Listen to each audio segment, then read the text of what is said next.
Agora sim. Agora deixa eu destacar.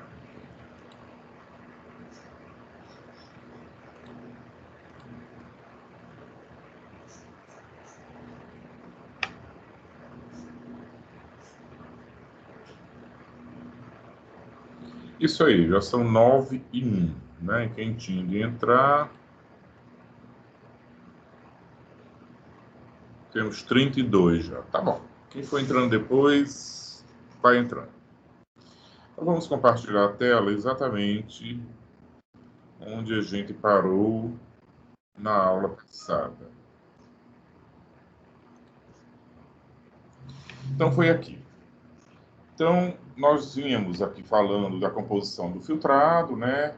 Tem a mesma composição do plasma sanguíneo, à exceção das proteínas, que as proteínas não conseguem passar, embora muitas delas tenham o diâmetro, o peso molecular adequado para passar nos poros da membrana capilar, mas elas têm carga negativa e os poros têm carga negativa, então elas são repelidas. Daí que praticamente não passa proteínas sanguíneas diluídas no plasma. Então, o filtrado glomerular tem tudo que tem no plasma, diluído no plasma, mas não tem proteínas. E 20%, em média, 20% do plasma que chega aos capilares glomerulares são realmente filtrados. Então, esse filtrado, né, ele acontece, né, de acordo com as características de cada molécula, né? Então, o peso molecular, quanto menor o peso molecular, mais fácil essas moléculas são filtradas. Quando moléculas com cargas positivas são mais facilmente filtradas do que com carga negativa, já que elas são repelidas. O tamanho da molécula, uma célula, por exemplo, sanguínea, não consegue passar pelo porozinho do capilar. Então, o tamanho, o peso, enfim, está diluído ou não, está conjugado com proteína. Então, muitas vezes o cálcio, os colesteróis estão conjugados com proteínas. E a proteína não consegue passar, então essas moléculas também não conseguem passar. Então, esses são os determinantes do filtrado glomerular. Existe outro componente, que é o KF, né, o coeficiente de filtração. O que é que isso significa? O coeficiente de filtração são as características da membrana capilar. Na maioria dos tecidos, esse KF, esse coeficiente de filtração, ele é muito baixo. Mas aqui no glomérulo, no capilar glomerular, ele é uma das redes capilares do nosso organismo que tem um KF mais alto. É tanto que o normal que consiga filtrar 125 ml por minuto. Então, é praticamente um copo americano cheio e mais um pouquinho de sangue por minuto. O rim consegue, os dois rins conseguem filtrar por minuto, o que dá um volume enorme a cada 24 horas de 180 litros por dia. Então, esse KF do rim, ele é enorme. Dos outros tecidos, ele é muito pouco. É 400 vezes menor do que o KF do rim. Algumas coisas podem alterar isso, né? Como é uma característica estrutural da parede do capilar glomerular, se houver lesão da parede capilar glomerular, isso se altera. O que é que pode lesionar isso? Doenças de forma geral, mas no mais comum é o diabetes e a hipertensão arterial. De longo prazo, descompensada, sem tratamento, pode levar a lesão do capilar glomerular, e aí se altera esse KF, né? esse coeficiente de filtração glomerular.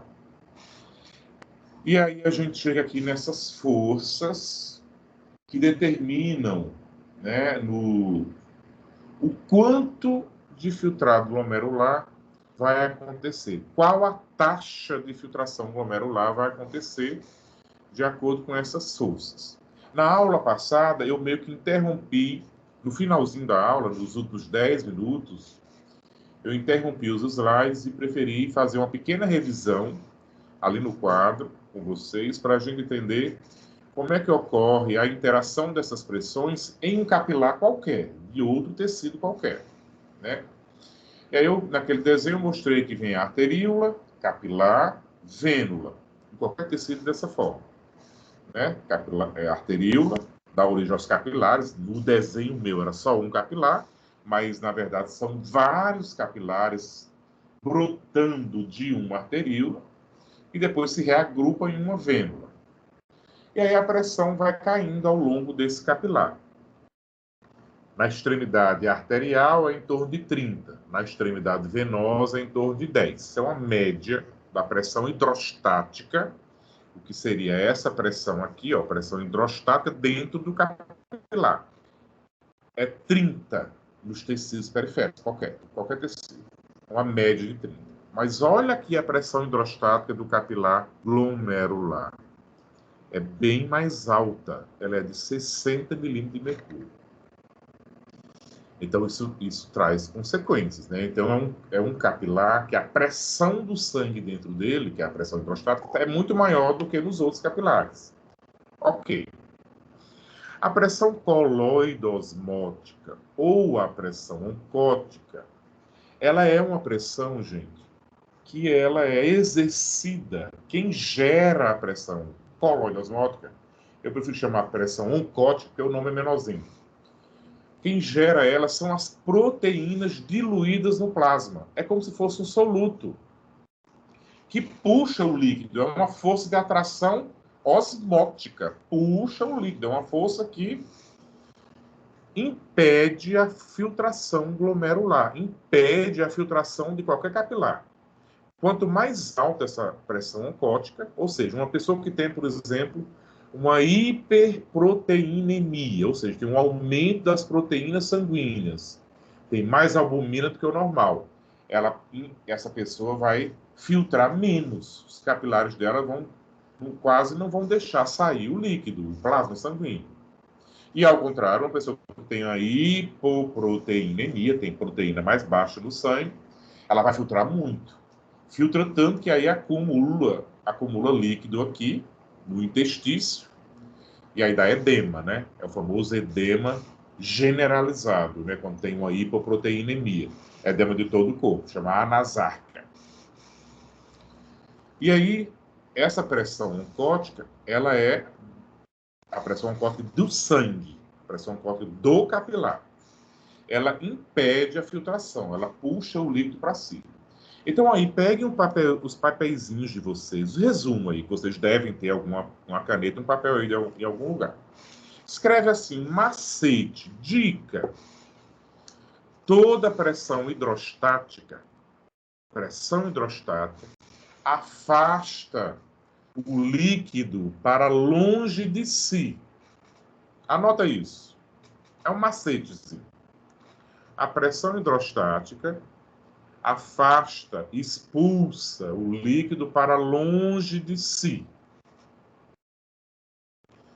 Já a pressão oncótica, ela puxa o líquido, ela atrai o líquido para perto de si. Então, oncótica puxa o líquido para perto de si e hidrostática afasta o líquido para longe de si. Uma dica para vocês, quando forem pensar em troca de líquidos em um capilar, em qualquer capilar, não só aqui no rim, mas em qualquer um, tinha que pensar dessa forma. Hidrostática afasta o líquido, oncótica puxa o líquido para perto de si. Mas tem que pensar que tem hidrostática e oncótica no capilar e tem hidrostática e oncótica no tecido. E cada uma puxa e expulsa o líquido para perto de si. Se for a oncótica do tecido, está puxando para perto do tecido. Se for a oncótica do vaso, está puxando para perto do vaso, para dentro do vaso. Se for a hidrostática do sangue, do capilar, está expulsando do capilar. Mas se for a hidrostática do tecido, está puxando para o tecido. Agora, se a hidrostática do tecido for negativa, É como se fosse sucção, é vácuo. Aí ela está puxando o líquido para o tecido, que é o que ocorre na maioria dos tecidos periféricos, mas não ocorre aqui no rim. Ok. Voltemos para o capilar glomerular. A pressão hidrostática é de 60 milímetros de mercúrio. Essa pressão, portanto, é hidrostática, está expulsando o plasma sanguíneo para fora do vaso. É uma força que expulsa o líquido. Tá ela aqui, ó. Ela filtra o plasma sanguíneo. Aí a pressão oncótica no sangue, normalmente, em qualquer tecido do corpo, em qualquer capilar do resto do corpo, ela é de 28 milímetros de mercúrio. Mas aqui no capilar glomerular ela é de 32. Aí vocês perguntam assim, mas por que no capilar glomerular, só aí, ela é maior do que no resto dos leitos capilares do tecido? Aí vocês vão pensar agora, pensa junto comigo. Eu não falei para vocês que no capilar glomerular 20% do plasma é filtrado? Ou seja, perde líquido, mas as proteínas continuam aqui, que as proteínas não conseguem passar. Ou seja, as proteínas vão ficar ainda mais concentradas aqui no capilar glomerular. Daí que elas aumentam a força de atração, porque é como se elas ficassem ainda mais concentradas. E aí elas aumentam de 28 para 32, porque perdeu só plasma e a proteína continuou aqui. Então, só nesse leito capilar é que as proteínas, é que a pressão oncótica é de 32. Em qualquer outro tecido, essa pressão vai ser de 28, o valor normal, né, de uma pessoa normal. Só que a pressão oncótica do capilar atrai o líquido para perto de si. Então, ó, essa pressão oncótica, ela impede a filtração, ela se opõe à filtração. Ok.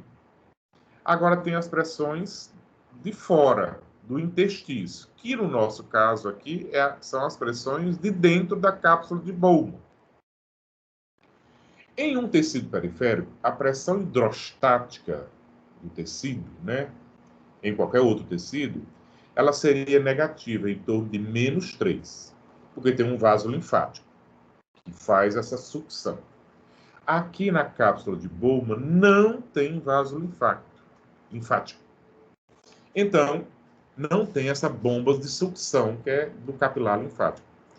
Então, aqui tem líquido encapsulado na cápsula de Bowman. Então, esse líquido exerce pressão. Então, aqui a pressão hidrostática, ela tem um valor, e um valor bem significante, que é em torno de 18 milímetros de mercúrio. Então, essa pressão, lembra, é a pressão hidrostática da cápsula. Pressão hidrostática, qual o conceito dela? Ela afasta o líquido para longe de si. Então, ela também se opõe à filtração. Ó, ela se opõe à filtração. Então, quando eu junto o 32 da pressão oncótica com o 18 da pressão hidrostática, eu tenho 50 de oposição à filtração do capilar glomerular.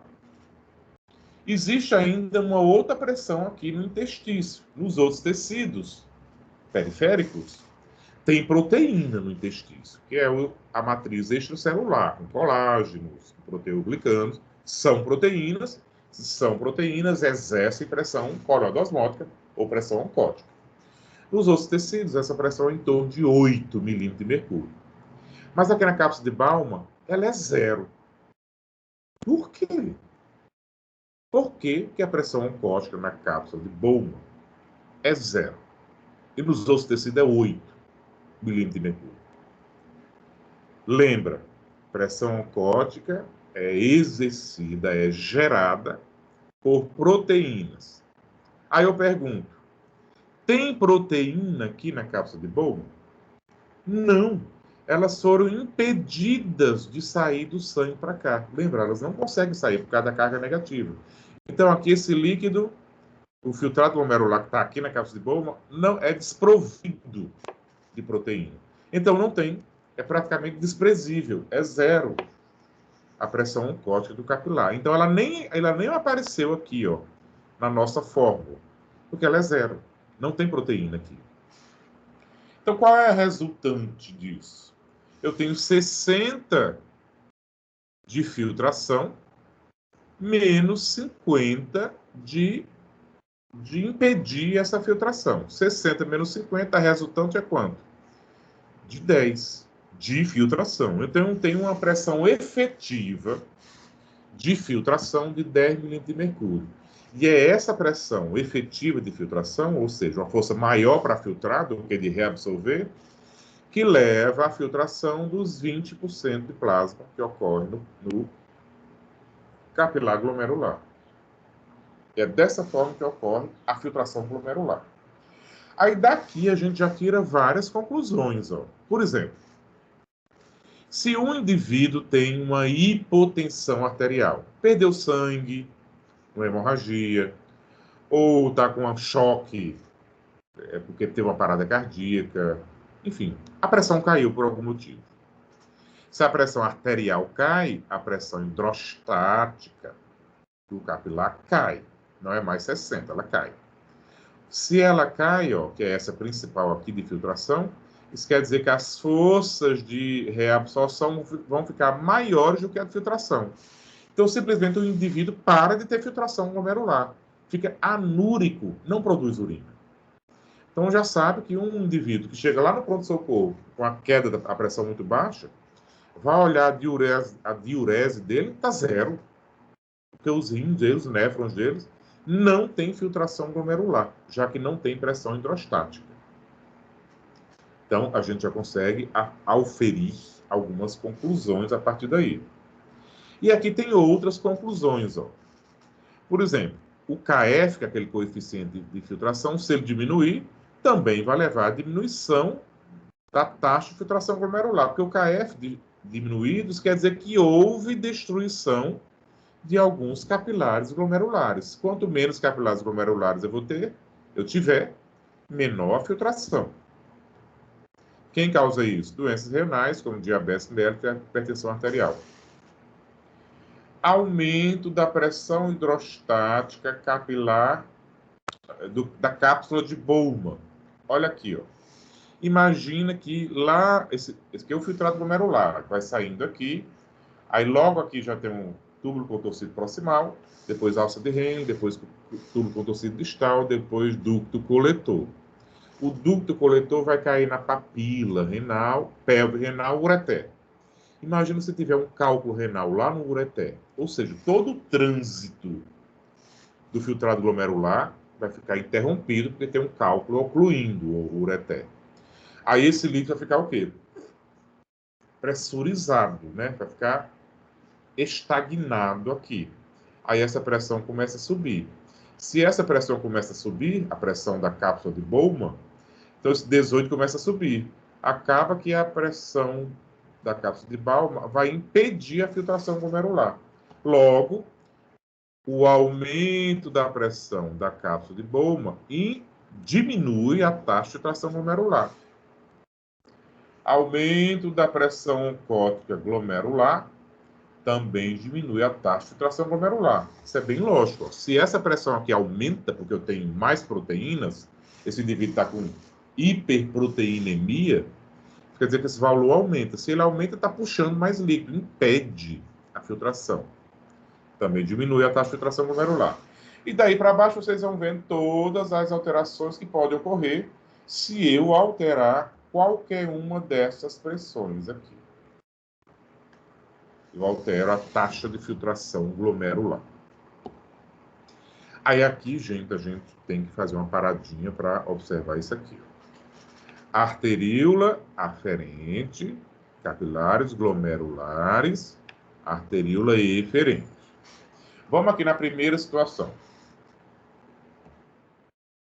Ó, vamos pensar na vasoconstricção. Vasoconstricção da arteríola aferente. O que é que vai acontecer? O que é que vocês acham que vai acontecer com aquelas pressões, ó, aquelas pressões. Pressão hidrostática, pressão oncótica do capilar glomerular. Eu faço uma vasoconstrição da arteriola aferente. Ou seja, não, diminui. Diminui. Por quê? Vai chegar menos sangue, né? Se eu estou fechando a artéria, vai chegar menos sangue nos capilares glomerulares. Então, vai diminuir a pressão hidrostática do capilar, aquela que é 60, vai cair. E, portanto, eu vou ter o quê? A queda da taxa de filtração glomerular. Olha que coisa interessante. Quando há vasoconstrição da aferente.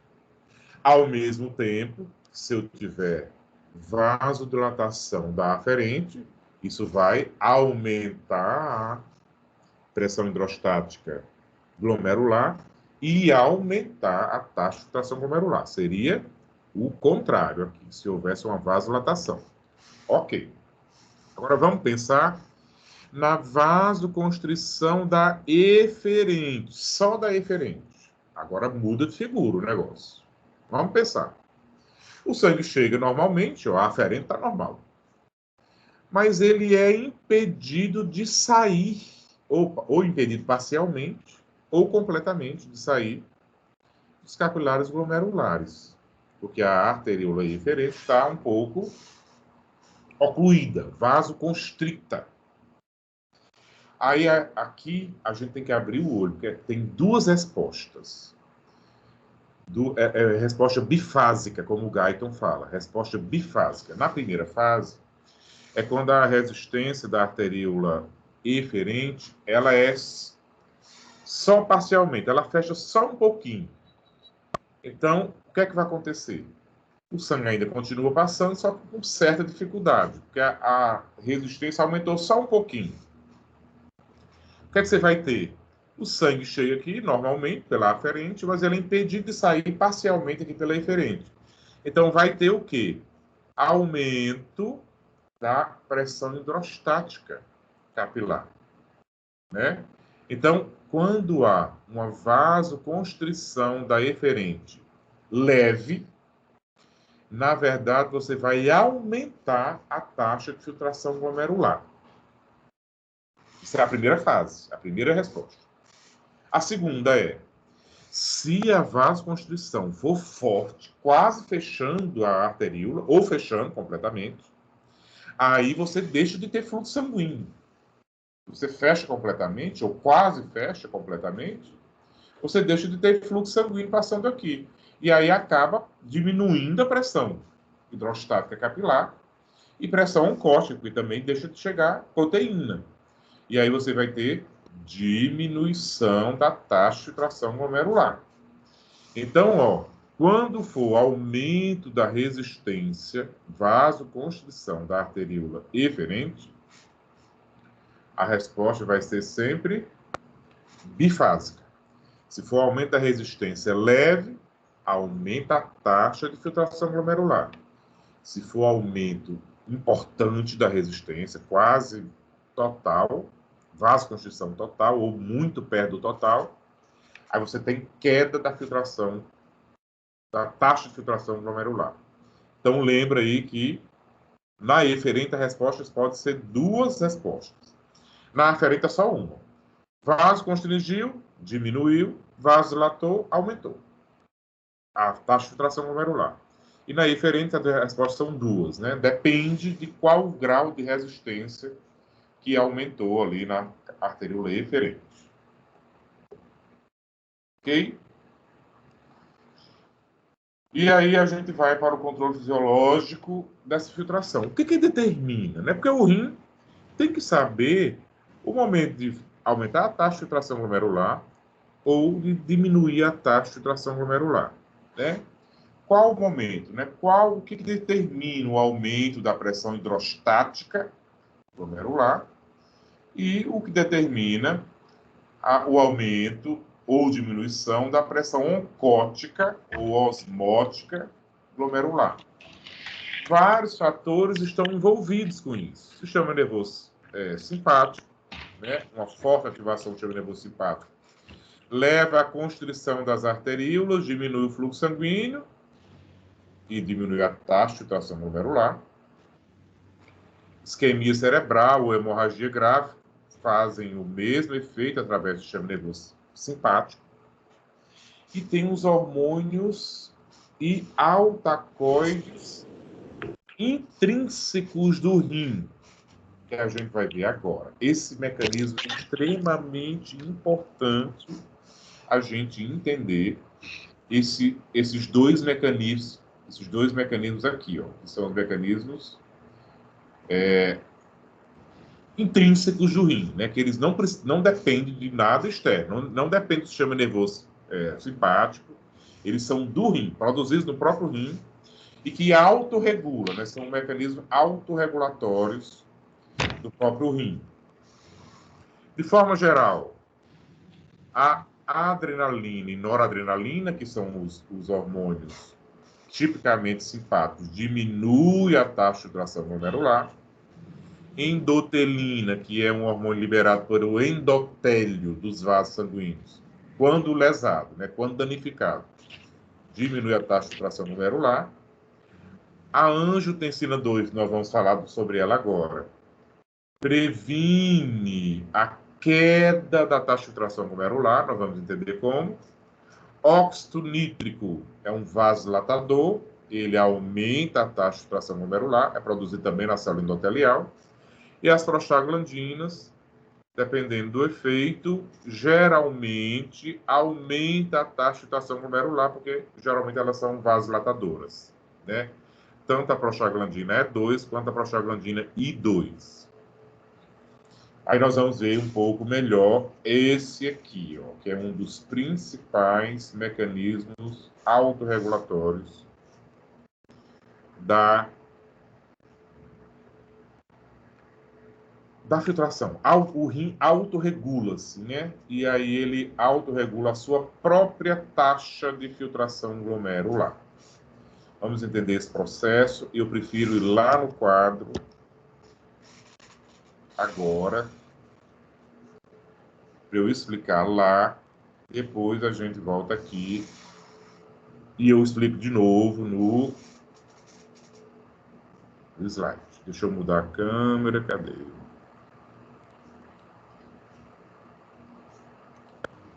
Professor? Oi. Ei, bom dia. Depois, se você puder, dá mais uma pincelada em cima dessa parte do glomérulo que você falou da resistência eferente. Tá. Eu vou fazer logo. Antes de começar a outra explicação, vou fazer logo. Então, gente, prestemos atenção aqui. Vamos já solucionar a dúvida da Cristiane, porque eu tenho certeza que outras pessoas também ficaram com dúvidas. Deixa eu fazer um desenho que a gente vai conseguir.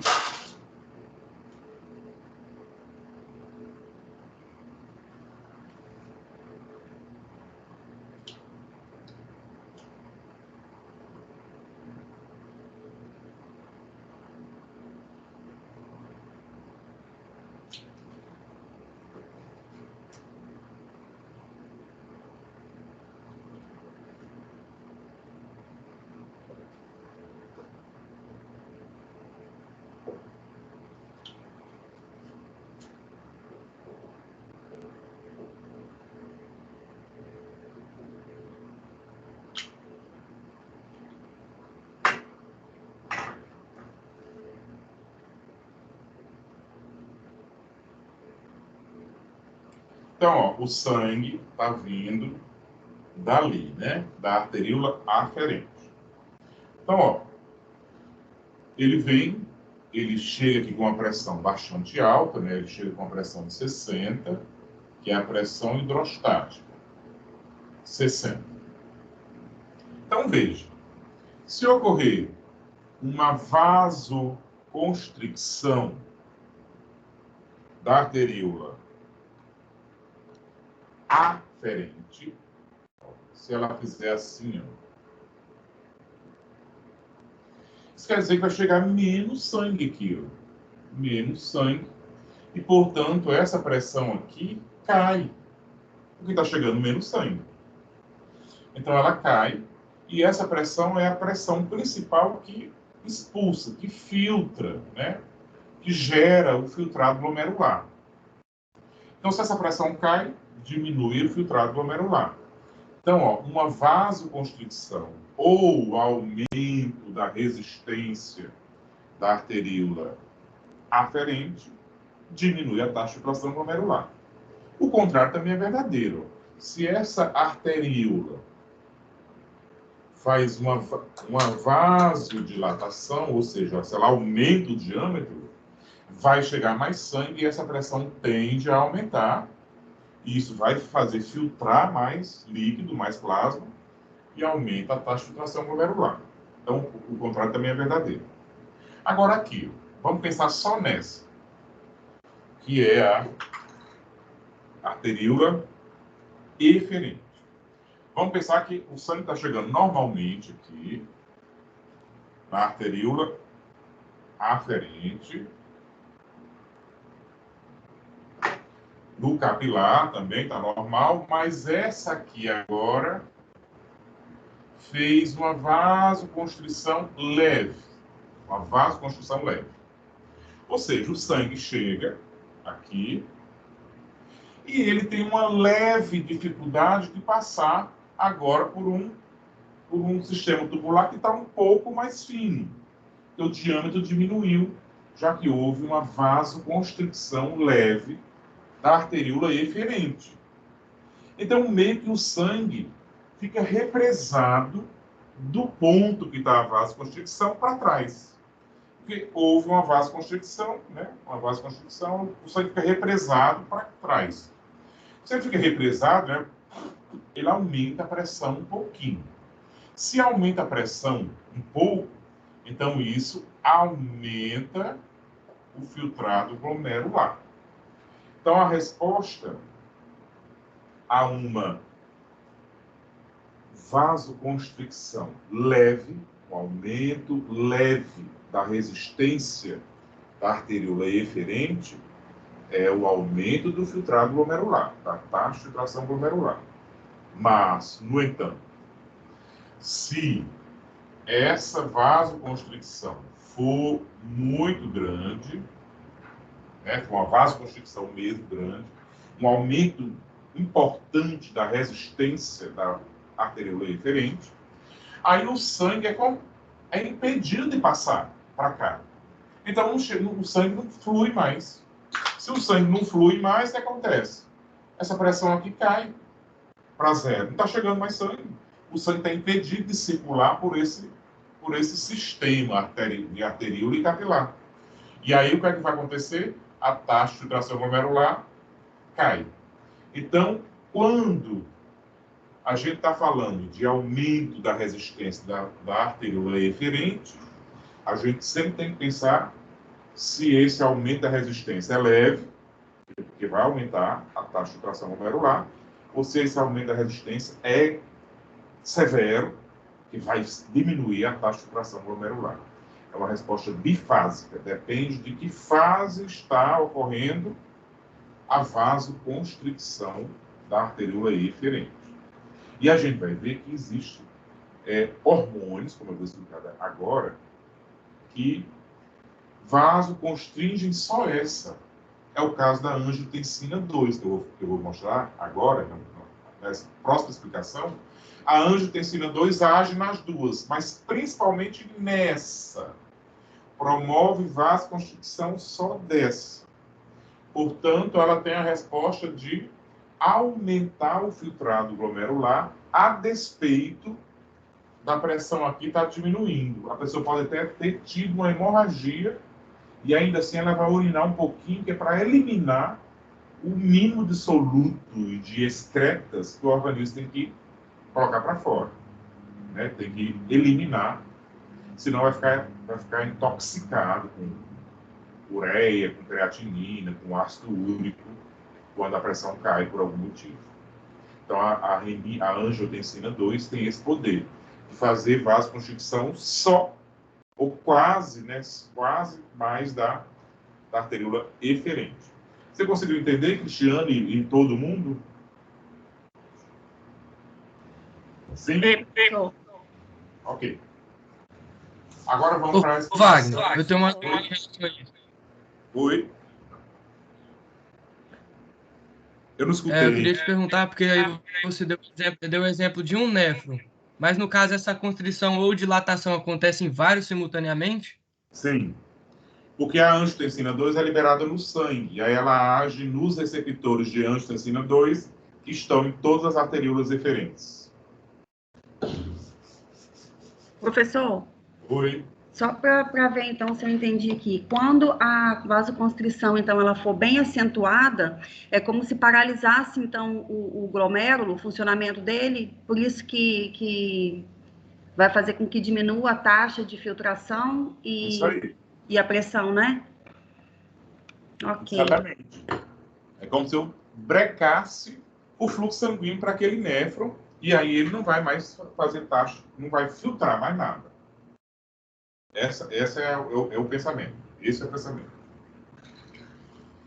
Então vamos aqui.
Pessoal, a Sara já mostrou para vocês, a professora Sara, na histologia, essas estruturas, né? Porque aqueles desenhos que eu mostro para vocês no próprio slide, ou que eu já fiz aqui no quadro, né? O glomérulo, aí sai o sulco contorcido, a alça de Henle, o distal lá, assim, é um desenho esquemático, né?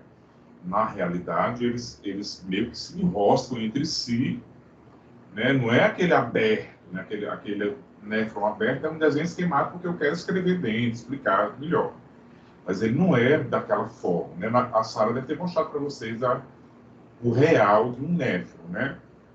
De tal forma que o túbulo contorcido proximal sai aqui, a alça de Henle dá a volta para cá, e o túbulo distal passa aqui próximo do próprio glomérulo, né? E aí existe essa partezinha do túbulo, aqui é um túbulo distal cortado, que está em contato íntimo com a parede das próprias arteríolas aferente e eferente. Que a gente chama isso aqui de complexo justaglomerular.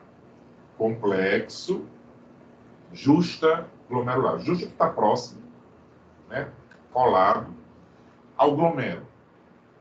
Ela deve ter mostrado também na histologia que na parede do túbulo contorcido distal existe umas células especializadas, mais escurinhas. No microscópio delas devem ser mais escuras, ser mais roxas, enfim, mais escuras no microscópio óptico.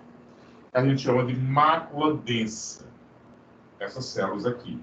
Não é toda a parede do tubo contorcido, não. É só uma partezinha do diâmetro que é essa mácula densa. Ela já deve ter mostrado para vocês. Ok. Então, veja. Vamos aqui acompanhando. O filtrado glomerular, ele é filtrado, né? Ele acontece aqui no glomérulo, os capilares glomerulares. Aí ele entra aqui na rede tubular. No tubo contorcido proximal já acontece a maior parte das absorções e alguma secreção.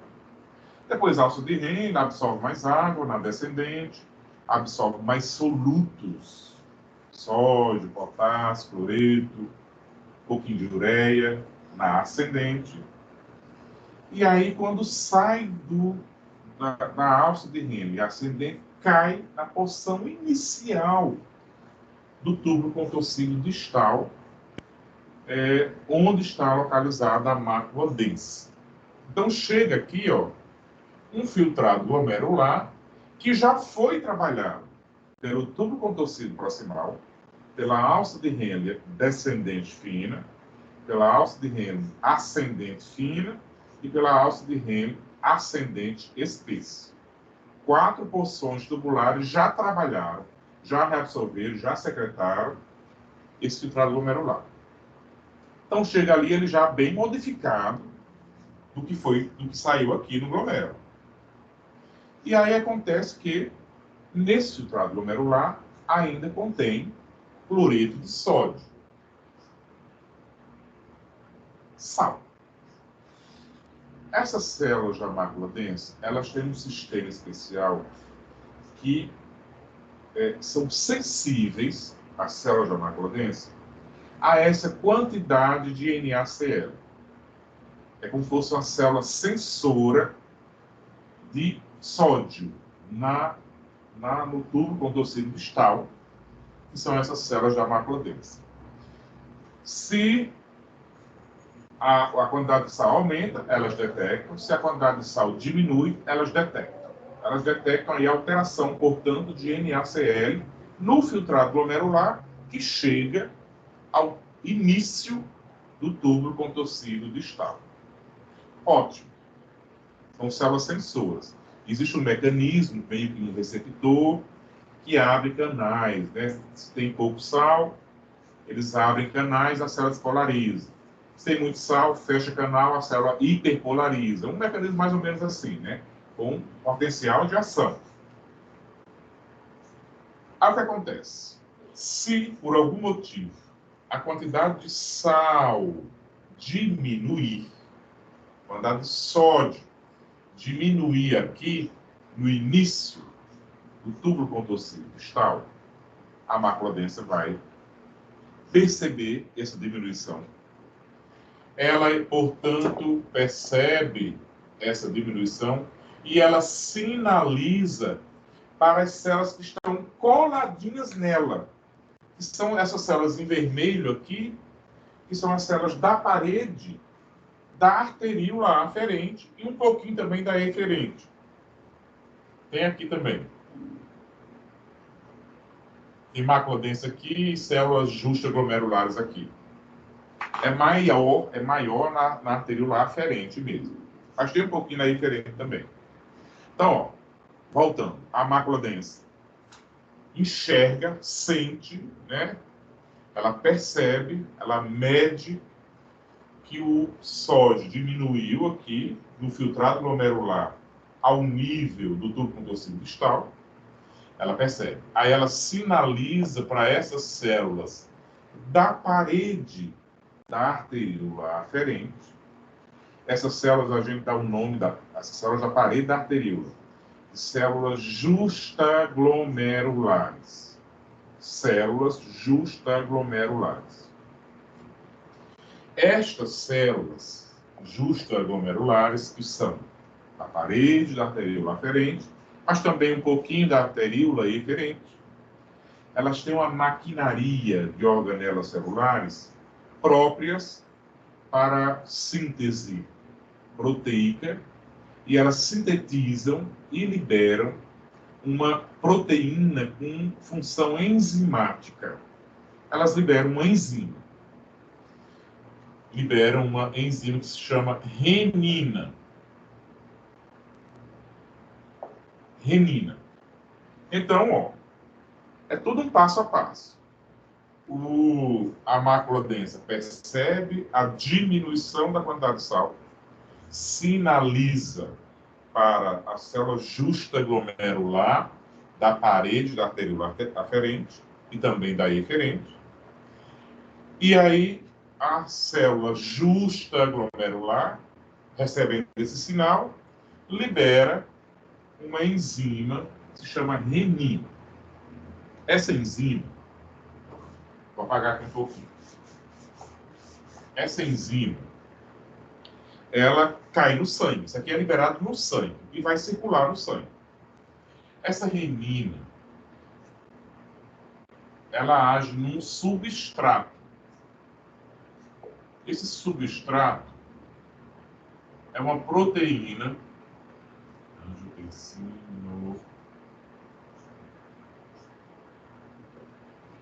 chama angiotensinogênio. É uma proteína sanguínea, igual a albumina, igual às imunoglobulinas, vocês estão estudando aí no Agressão e Defesa. O angiotensinogênio é uma proteína sanguínea, produzida no fígado, como todas as outras. Está lá correndo no sangue, o angiotensinogênio. O angiotensinogênio é o substrato, um dos, a renina age em outros locais também, e outros substratos. Mas é o principal substrato da renina, é o angiotensinogênio.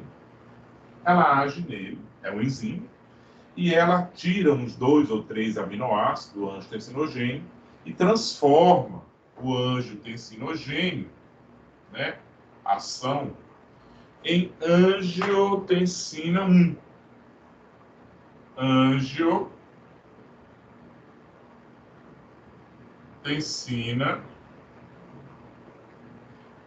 1.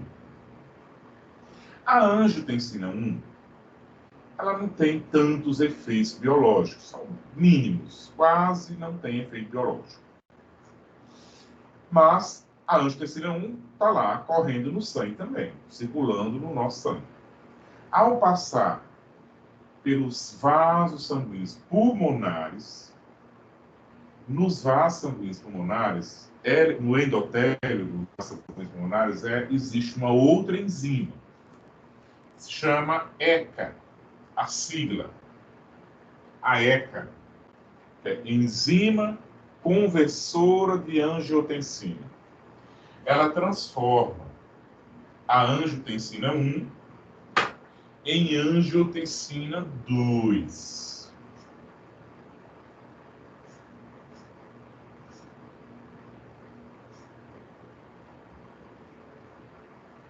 A angiotensina 2.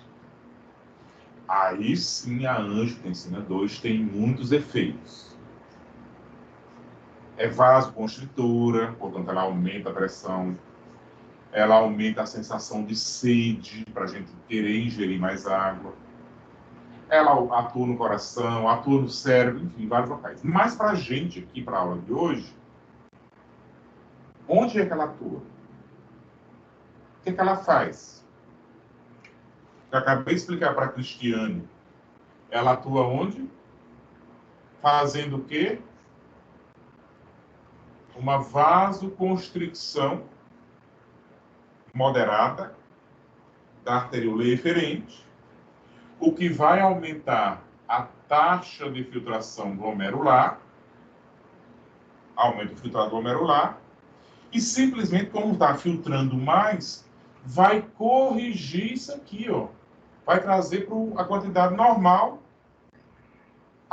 o sódio que chega no tubo compressivo distal.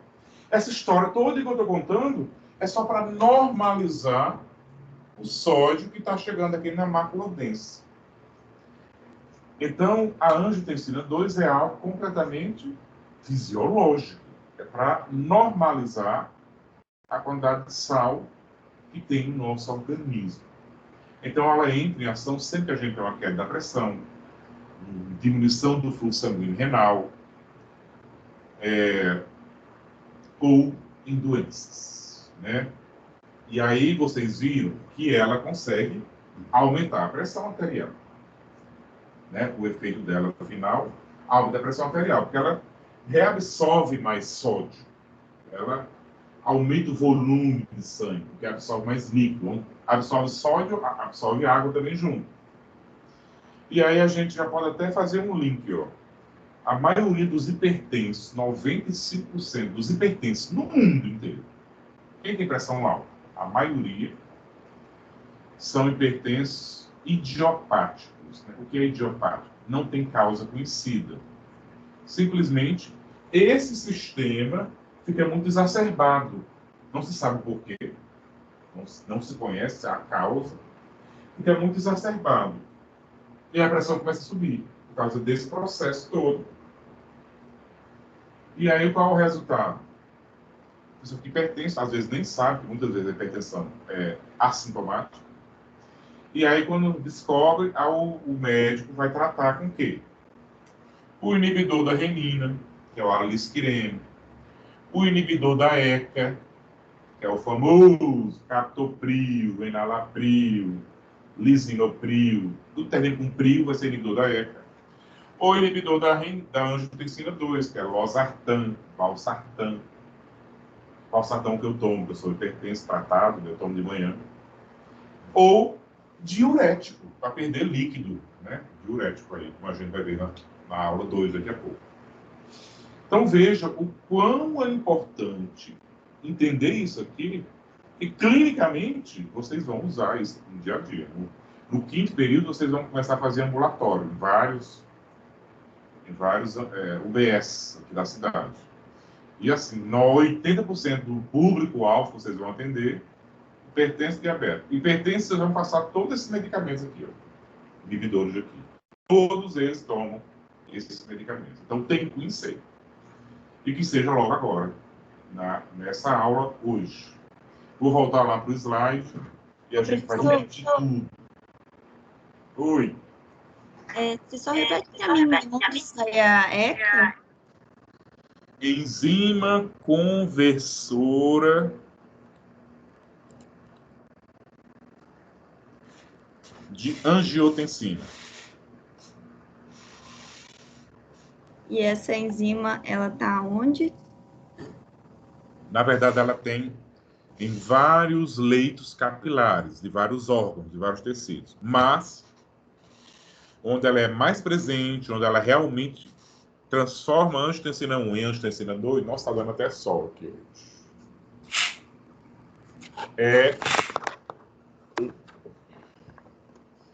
É no pulmão, nos vasos sanguíneos pulmonares. Mas outros leitos vasculares também têm ECAs, né? ECA testicular, ECA intestinal, ECA sei lá o quê. Mas a principal é a ECA pulmonar. É tanto que quem toma captopril, remédios que são inibidores da ECA, tem um sintoma bem clássico, que é a tosse seca, porque justamente age principalmente no pulmão. Vamos voltar para o slide.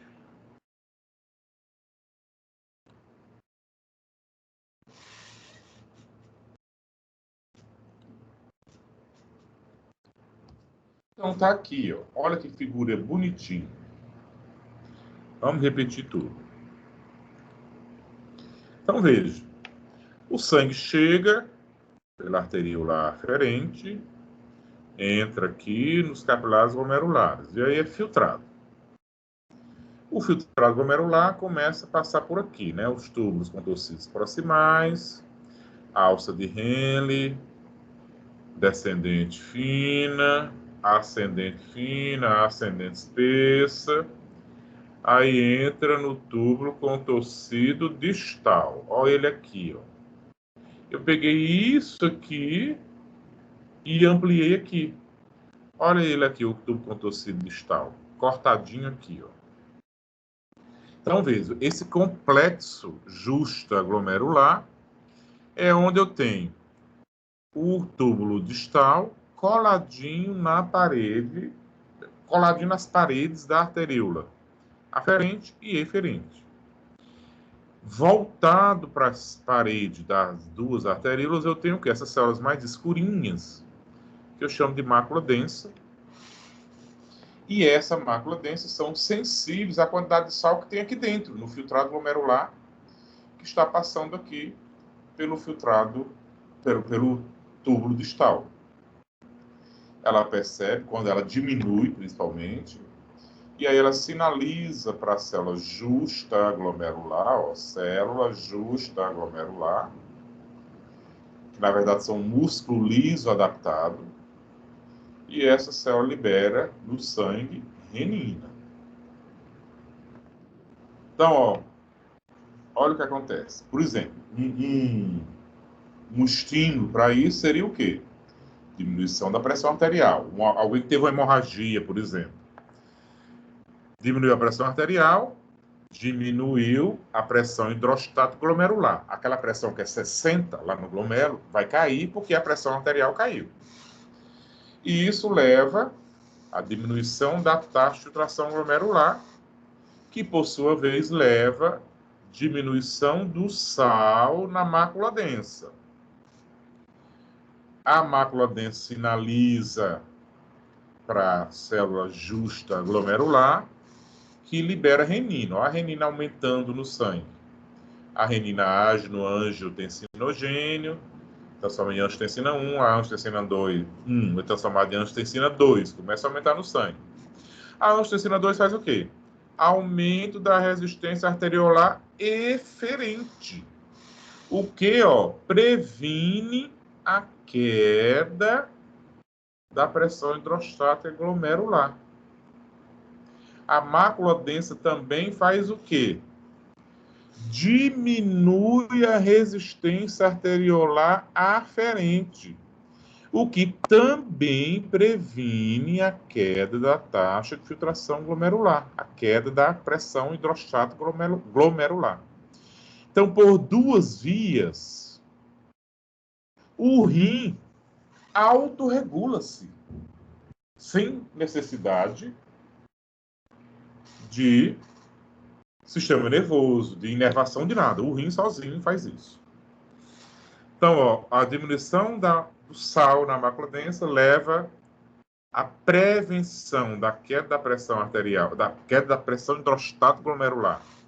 Por essa via, que é do sistema renina-angiotensina, daqui a pouco a gente vai ver que tem a aldosterona também, e também porque ela aumenta a resistência da arteríola eferente, concomitantemente leva também, ó, ao efeito da diminuição da resistência da arteríola aferente.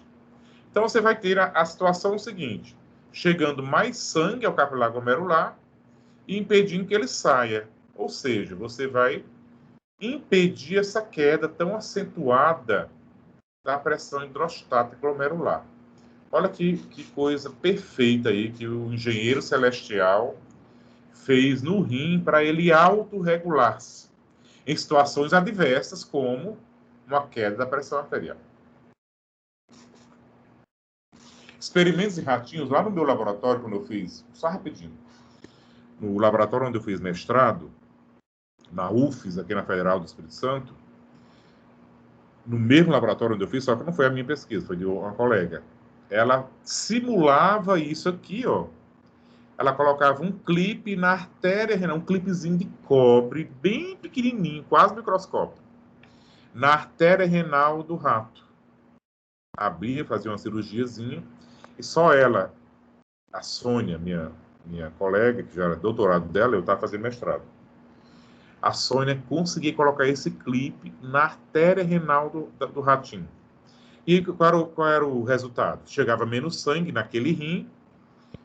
Se chegava menos sangue, diminuía a pressão hidrostática, aí ele entrava aqui e ficava liberando renina, e aí o rato ficava hipertenso. Era o modelo hipertenso, um rim, dois clipes. Dois rim, um clipe, né? Era o modelo experimental de hipertensão. Então, simplesmente simulava isso aqui com um clipezinho renal, na artéria renal, como se houvesse uma obstrução da artéria renal no ratinho. E o ratinho ficava hipertenso. E aí fazia as pesquisas tudo nesse ratinho hipertenso, com renina, com medicamento Inibidor da ECA, inibidor da renina, inibidor da angiotensina, com tudo. O Wagner, Desenho, oi. aqui nesse caso, se a mácula densa perceber um aumento de NaCl, também acontece o processo inverso disso? Inverso, tudo o contrário. Se a mácula densa percebe que o Na está aumentando, isso aqui diminui, isso aqui diminui, isso aqui diminui, isso aqui diminui. Isso aqui Aí aumenta. vai dilatar a arteríola eferente, no caso? Em Isso, vez isso aqui volta ao normal, isso aqui volta ao normal. Tudo o contrário. Porque é um mecanismo assim, para controlar. Quando tiver baixo, aí aumenta a resistência. Quando tiver alto, diminui a resistência. Então ele autorregula-se dessa forma o dia inteiro. A vida inteira. Exatamente, Arthur. Aqui outro desenho esquemático para a gente ver, é bem mais esquemático, mas é bem autoexplicativo, né? Mácula densa, células justaglomerulares, quando são estimuladas pela diminuição do NaCl, né, diminuição da pressão sanguínea ou diminuição do volume sanguíneo, libera renina. A renina age no angiotensinogênio que veio lá do fígado, é uma proteína sanguínea. Transforma em angiotensina 1. A ECA transforma a angiotensina 1 em angiotensina 2. A angiotensina 2 faz o quê? Vasoconstricção e absorve mais sódio e água nos túbulos renais. Veja essa outra via aqui, o que eu não tinha falado ainda. A angiotensina 2 atua no córtex, não é medula, no córtex da glândula suprarrenal, liberando esse hormônio aqui, que é o mineralocorticoide, aldosterona. A aldosterona também faz reabsorção de água e de sódio. Ou seja, a angiotensina 2 tem várias vias de ação, todas com o mesmo intuito. Corrigir isso aqui, ó. A queda da pressão e a queda do volume. Então, a angiotensina 2 é extremamente útil, né, para a nossa sobrevivência em situações adversas. No entanto, se a gente não passa por situações adversas, mas ela aumentar a sua ação, acaba que a gente fica hipertenso. Né? E a maioria dos hipertensos é por isso que fica hipertenso. Tem ainda o mecanismo miogênico, isso é comum, não só ao rim, é qualquer tecido, que ocorre o quê? Toda vez que em um vaso sanguíneo, em um leito de um vaso, né, em qualquer vaso, há um aumento da pressão arterial, o vaso tem a sua parede estirada. A pressão lá dentro aumenta, então o vaso é estirado. A parede do vaso é estirada porque a pressão lá dentro aumentou. Esse estiramento da parede do vaso estimula a abertura de canais de cálcio no músculo liso da parede do vaso, do próprio vaso. Se abre canais de cálcio, o cálcio está mais concentrado fora da célula do que dentro, o cálcio entra. O que é que cálcio faz dentro do músculo? Estimula a contração. Então, toda vez que há um aumento da pressão arterial, que acontece o estiramento da parede do vaso, o resultado vai ser uma vasoconstricção. E aí o fluxo continua sempre constante. Isso também acontece no rim. Se você é hipertenso, a pressão sobe. Sua pressão arterial média é de 100.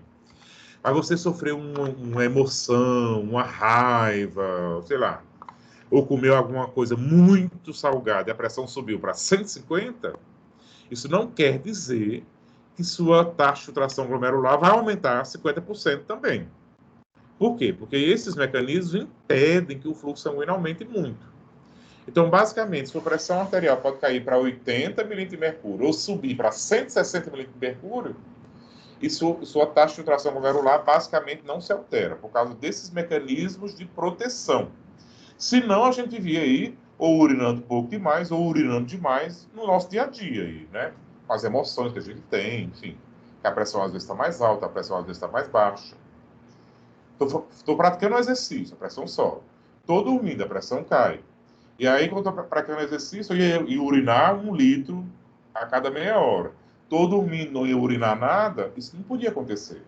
Então, esses mecanismos que regulam, mantêm o fluxo sanguíneo constante, são importantes para a função renal acontecer normalmente. Tem uma questãozinha da aprendizagem, bem fácil. Que horas são? Vixe. Eita, nós. Vamos aqui, rapidinho. É bem fácil. Só é uma, eu acho.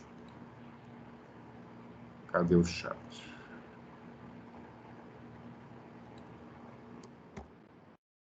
Tá indo aí, cliquem e respondam. Rapidinho, 1 minuto.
Gente, vocês viram o comunicado já, né?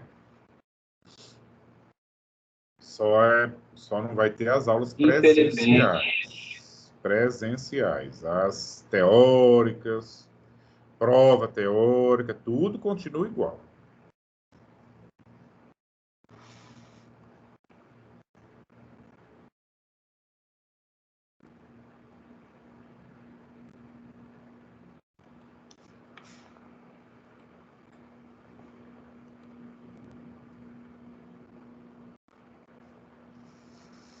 Posso, gente, compartilhar?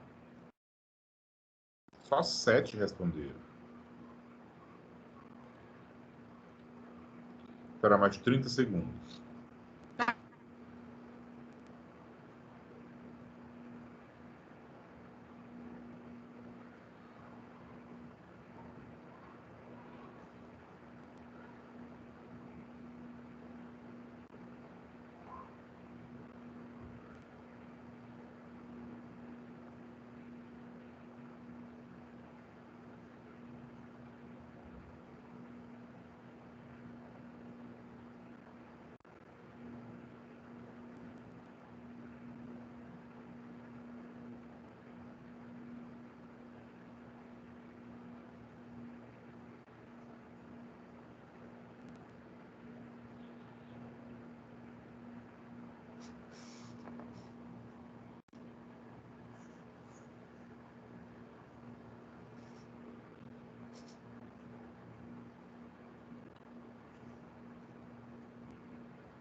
Bora compartilhar.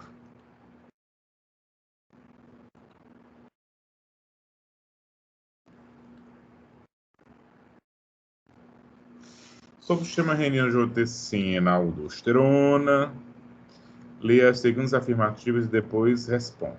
1. Em decorrência da queda da pressão arterial, o rim secreta a enzima renina, que quebra o angiotensinogênio, transformando em angiotensina 1. Nossa, ficou meio colado um aqui, né? Deixa eu ver aqui como é que ficou. Angiotensina 1. Acho que vocês marcaram errado porque estava muito juntinho. Era para ter um ponto aqui. E aí começava a alternativa 2. Acho que vocês confundiram, né? A primeira é verdadeira, portanto. Aí a segunda é afirmativa. Ao mesmo tempo, a renina estimula a medula óssea para a produção de células sanguíneas. Não. Isso aí não é verdadeira a segunda. 3. Na circulação pulmonar, a angiotensina 1 entra em contato com as enzimas conversoras que se encontram no endotélio desses vasos, transformando-se em angiotensina 2. Isso é verdade. Aqui também está misturado as coisas. 4. A angiotensina 2 é um potente vasoconstritor que promove a elevação da pressão arterial. Isso é verdade. 5. As glândulas suprarrenais. Nas glândulas suprarrenais, a angiotensina 2 estimula a produção do hormônio antidiurético. Não é verdade. Então ficou verdadeira a 1, a 3 e a 4. 1, 3 e 4. Tem essa? Tem a primeira, azul. A azul que é verdadeira. Mas vocês confundiram porque estava coladinha ali, vocês viram, né, no anunciado. Vamos ver essa. Em relação ao sistema renina-angiotensina, assinala a afirmativa correta. O angiotensinogênio é um potente vasoconstritor sintetizado pelo... Não é vasoconstritor. Então a primeira não é verdadeira. A angiotensina 1 é convertida em angiotensina 2 principalmente no rim. Não, principalmente no pulmão. Não é a vermelha. A angiotensina 2 estimula a liberação de aldosterona na medula suprarrenal. Não é na medula, é no córtex. Então não é verdadeira essa. A aldosterona diminui a reabsorção de sódio do tubo renal. Não, aumenta a reabsorção de sódio. A renina é uma enzima proveniente do aparelho justaglomerular do rim. Essa é a verdadeira, a última. 31% de vocês acertariam essa questão. Vamos para frente.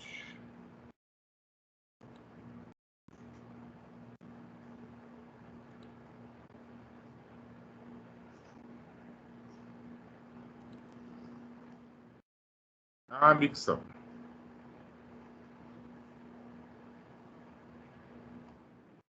Muito simples, né? O pessoal explicou ontem no tutorial. Meu grupo quase não dá tempo de explicar, mas acho que todo mundo explicou. É uma coisa muito simples, é um reflexo. Reflexo é algo que acontece quase que automaticamente, embora o sistema nervoso voluntário consiga atuar também nesse sistema. Olha como é que funciona. Esse é um processo basicamente parasimpático, embora haja, né, embora exista inervação simpática, mas a inervação simpática é mais para vaso sanguíneo e mucosa. Não influi no processo de micção. Parasimpática, que é o grande controlador autônomo do processo de micção, assim como esses nervos somáticos do pudendo que controlam o esfíncter externo. Então, como é que funciona?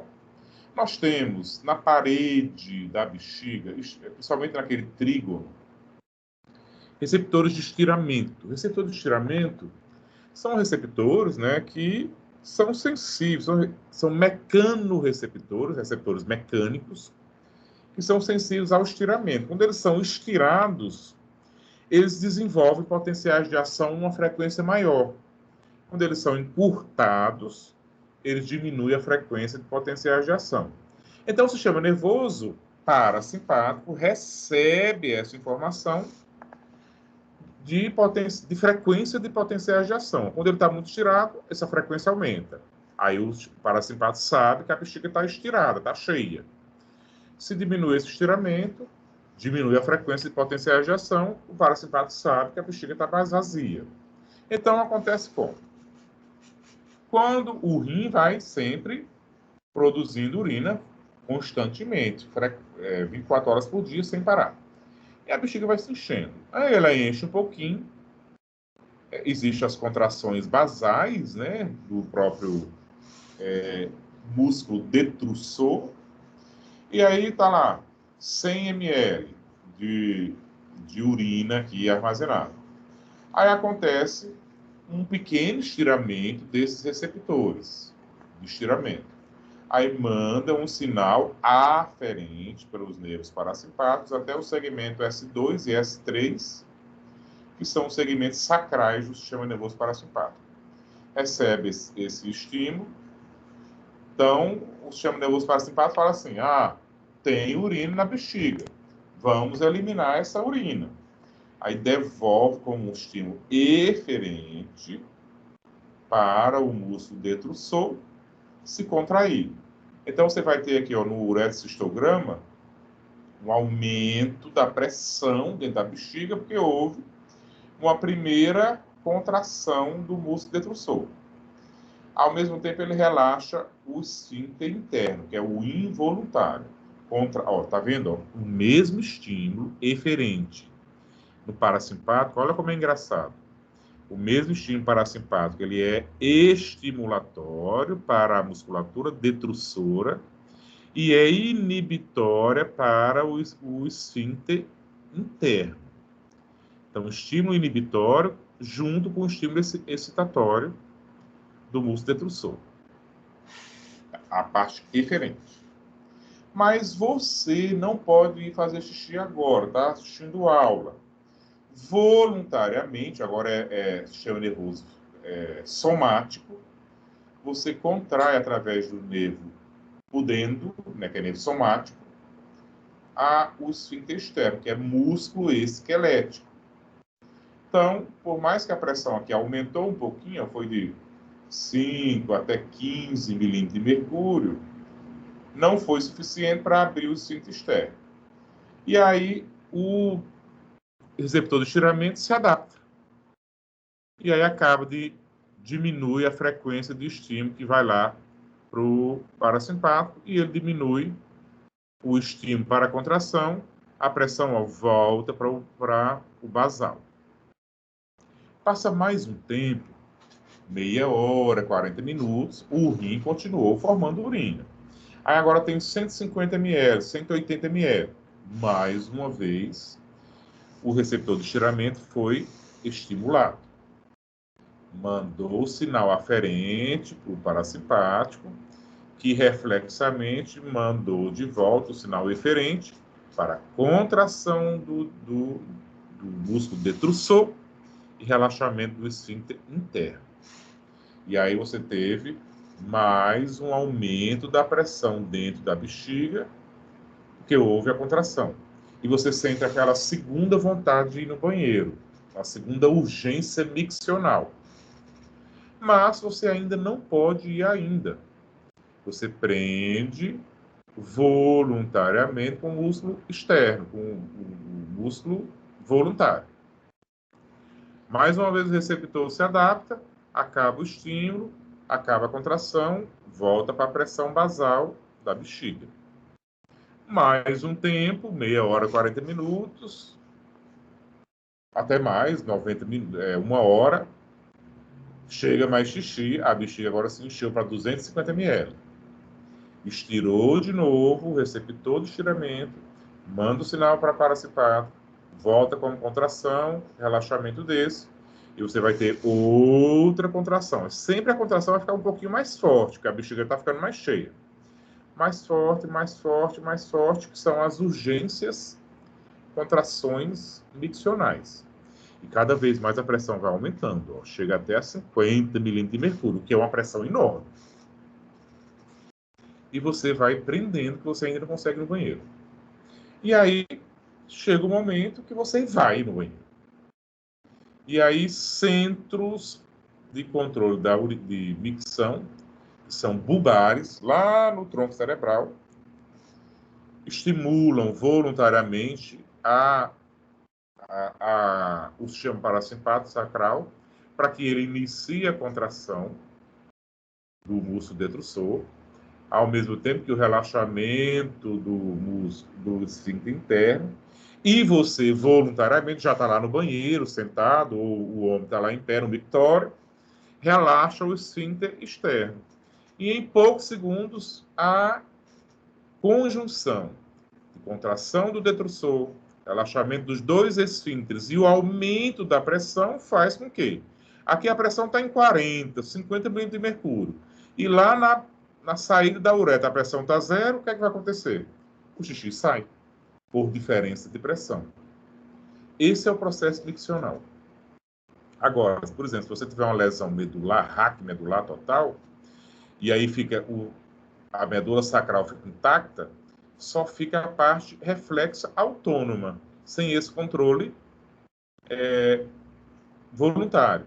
Então, qualquer 100 ml, 50 ml de xixi desencadeia um processo e você perde um pouquinho de urina. Depois, junta mais 50 ml, desencadeia o processo e você perde mais um pouquinho de xixi. Então, as pessoas não conseguem encher a bexiga e fica perdendo um pouquinho de xixi a cada momento. Tem que usar fralda ou sonda, aquela história toda, predisposto a fazer infecção, enfim, aqueles problemas todos que quem já trabalhou em hospital sabe muito bem como é. Essa primeira parte nós terminamos agora e vamos pelo menos iniciar a segunda parte, 10h20. Eita! A aula já está postada lá no portal, a segunda, que agora a gente vai detalhar como ocorre a absorção, secreção em cada segmento daqueles túbulos, porque tem particularidades importantes. Então, a gente já viu que a taxa de excreção ela é baseada no processo do que é filtrado menos o que é reabsorvido, somado ao que é secretado. A gente já viu isso nessa aula que acabou de acabar. Então, esse processo, né, ele é praticamente independente para cada substância. Tanto para a água, quanto para o sódio, para o cálcio, para o potássio, para o magnésio, para tudo. Então, cada célula, em cada porção tubular, tem uma função diferente.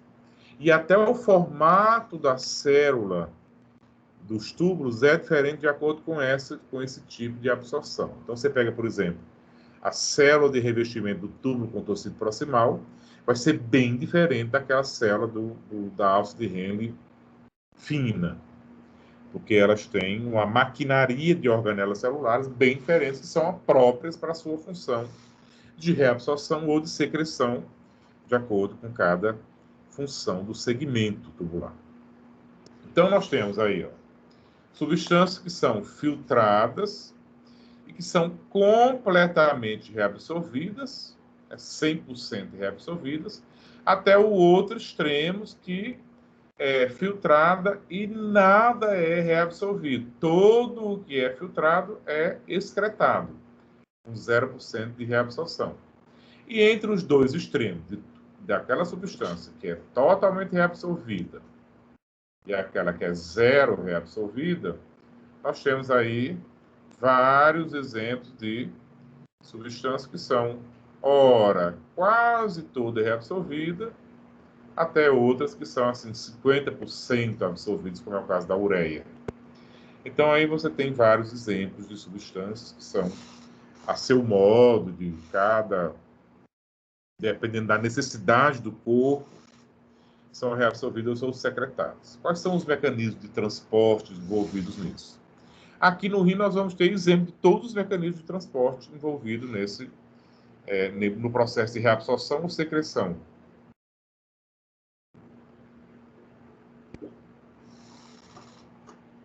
Nós vamos ter a via transcelular, que ela acontece por dentro da célula. Nós vamos ter a via paracelular, que é entre as células. Nós vamos ter osmose, nós vamos ter transporte ativo ou passivo para solutos. No passivo pode ser passivo simples, passivo facilitado. Nós vamos ter o ultrafiltrado, que é do intestino para o capilar peritubular. Enfim, nós vamos ter todo tipo, vai ter transporte ativo primário, transporte ativo secundário, cotransporte, contratransporte, simporte, antiporte, todos os tipos de transporte. Você vai ver aqui no rim. Então, difusão simples, difusão facilitada, transporte ativo primário, secundário, pinocitose, osmose, tudo a gente vai ver aqui. Uma regra geral aqui, né, o desenho esquemático, né, um néfron aberto, ele não é bem assim, vocês viram lá naquela figurinha que eu mostrei na aula passada. Você vai ter aí tubo contorcido proximal, a maior parte da absorção, 65% da absorção dos água, solutos, de forma geral, já é absorvido no tubo contorcido proximal, daí que as células são bem desenvolvidas, tem uma borda em escova, que é para aumentar a área de superfície de contato, aumenta até 30 vezes essa superfície. Aí tem a alça de Henle, descendente fina, só absorve água. Se só absorve água, não precisa ter muitas mitocôndrias, muitas organelas celulares. Então ela é uma célula mais achatada, né? Quase achatada. Não tem esse maquinaria celular tão desenvolvida. Já a parte ascendente, ó, que tem transporte ativo, secundário aqui no caso, mas tem um primário, então tem um ativo primário, aí já tem que ter uma maquinaria mais envolvida, então já é uma célulazinha mais desenvolvida. Não tanto quanto a proximal, mas já é uma célula mais desenvolvida porque tem transporte ativo. E aí tem que ter mitocôndria, porque gasta muito ATP. É o mesmo caso no túbulo contorcido distal, ducto coletor e túbulo coletor também tem uma célulazinha razoável de desenvolvimento que tem transporte ativo, um gasto de ATP, principalmente se houver o que? Presença de antidiurético, do hormônio antidiurético. Então aqui vamos começar por esse tipo de transporte, né? Tá acabando a aula. Vocês tinham aula depois de mim, gente? Sim. Ah, tá. Então não adianta eu começar isso aqui, não. Isso aqui é a coisa mais legal dessa segunda aula. É o slide mais bonitinho. O primeiro slide mais bonitinho. Tem outros aí, outros mecanismos importantes dessa segunda aula, que é a angiotensina, a ação da angiotensina, a ação do hormônio diurético, como é que eles se ligam no receptor e a ação deles. É bem importante a gente entender. Mas esse slide aí é importantíssimo a gente entender ele. Eu vou começar ele já na próxima aula, já no quadro, que eu gosto de explicar ele no quadro primeiro, depois a gente volta aqui para o slide. Bom, não conseguimos quase nada da segunda aula, mas assim, antes da gente explicar as coisas direitinho, devagar, do que ir rápido para poder cumprir o horário da aula, né? Depois eu peço ao Zé Marcelo para marcar um outro horário. Ainda mais agora que vocês não vão ter aula presencial, vão ter tempo de sobra para a aula teórica. Pelo menos durante essas 2 semanas, né? Eu peço a ele um outro horário e a gente dá a aula 2 tranquilo. Pessoal, é isso aí. Vocês tinham alguma pergunta agora no final? Eu tinha outro questionário, mas ele é mais adequado para... Deixa eu ver. Ah, não, dá.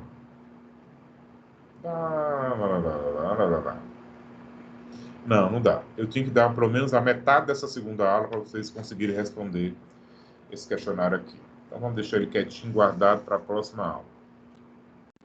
Tem alguma pergunta, alguma dúvida?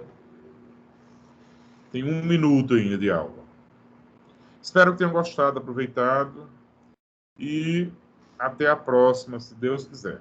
É quarta-feira que vem. Provavelmente eu vou pedir o Zé para acrescentar uma outra aula aí para a gente terminar essa. Ok? Certinho, professor. Obrigada. Então deixa eu parar a gravação. Ok, Arthur, Bruno. Cadê a gravação? Onde é que tá, né?